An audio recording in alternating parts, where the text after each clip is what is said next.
Reformierakond on ka rääkinud aastaid ja aastaid sellest kodanikupõhisest ja multikultuursest ühiskonnast, aga meie põhiseadus ei näe seda ette. Meie põhiseadus näeb ette rahvusriiki. Riiklikud ametlikud dokumendid tegelevad teistsuguse identiteedi ehitamisega, kus eestlased on siin mingisugune üks osa kõigest ja kõigist, kes siia kunagi on sattunud. Näiteks Eesti 2035 räägib avalikult ja läbivalt multikultuursest Eestist, kodanikupõhisest riigist, mis on olemuslikult erinev, ma ütleksin ka sisuliselt vastuolus olev Eesti põhiseaduse preambulis kehtestatud rahvusriigiga, kus eestlased kui põlisrahvas on erilises positsioonis kogu Eesti riigi ja ühiskonna arengus. See ametlik poliitika, ametlik dokumentatsioon on siis jõudnud nii kaugele, et ta on nii ära söövitanud kogu meie riigiaparaadi ja ka poliitilise koorekihi, et me häbeneme Tartu rahust rääkimist, sest see võib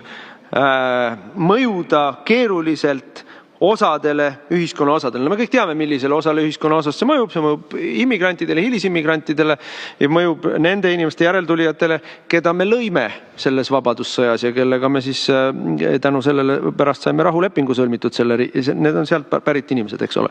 Nüüd tahaks ikkagi, et meil oleks peaminister, kes ei ole nii häbelik meie ajaloopärandi ja meie identiteedi üle ja ei lähe kaasa